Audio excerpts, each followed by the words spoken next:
My name's Zach Leolio. I'm a blacksmith here in Charleston, South Carolina. I also do a lot of metal manufacturing and just general metal work. But today I'd like to talk about a piece that's pretty dear to me. About 10 years ago I started working with another blacksmith here named Carlton Simmons. Carlton's actually the nephew of Philip Simmons, who's a pretty prominent blacksmith, not only in Charleston but nationally recognized as well. And Simmons family, they developed a very particular style of metal work that emphasize natural forms. Like some of the more famous pieces include egrets and fish and other things found in nature. But along with that is leaf design, which Philip passed on to Carlton, and Carlton taught me how to make as well. You start out with a piece of 1/4-inch round bar like this. You can have a little bit longer if you need it, but we're going to make a leaf that's about 2 to 3 inches in length.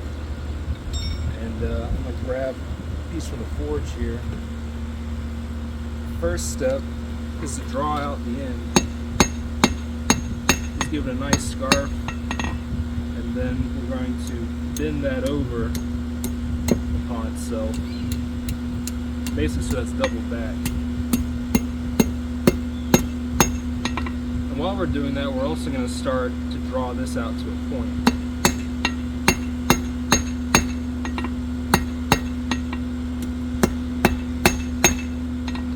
Now this is the first step. Doesn't look like much, but this is the first real start to the leaf.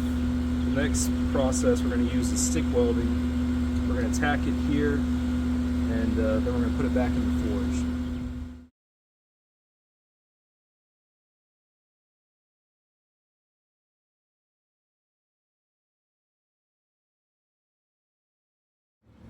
This next step's going to be a little bit trickier. We're going to try to draw out the tip of the leaf, and then we're going to flatten it to get the width. So I'm going to go over here, pull it out of the forge. I'm going to start on the edge of the anvil, or actually even the horn in this case.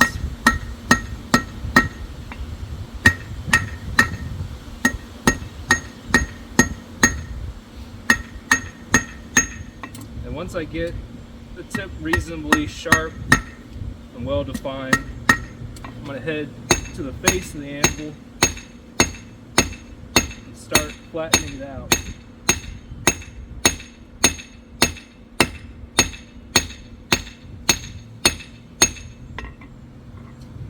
I'm going to try to be careful not to work the spot that we tack welded too much, otherwise it might come apart.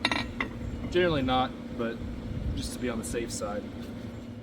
Last steps in the process is to add texture and to also give it more of an organic shape. So we're going to bring it back to the anvil. You'll notice as you forge it, this gap between the two halves of the leaves gets wider, so we want to close that. I'd say about an 1/8 inch. Give it a little nice aesthetic appeal. And then come in with the peen of the hammer. Just strike it at diagonal like this, or really more tap it than anything. That just gives it a bit of texture.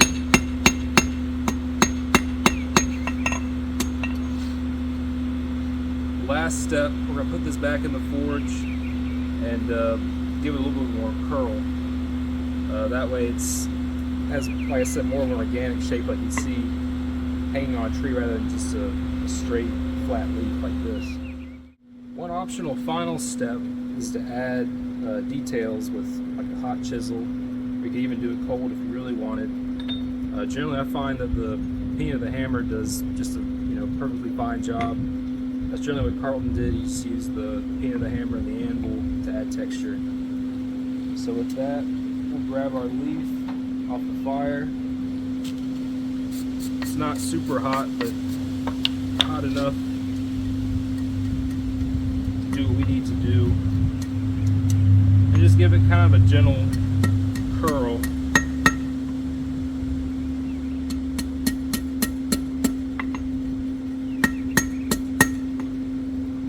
At this stage we would probably cut it off as well. So if we were going to weld this to to a piece of ironwork. We cut the stem down here, and then generally they would just tack it. And I'm going to remove the scale off of this to show you.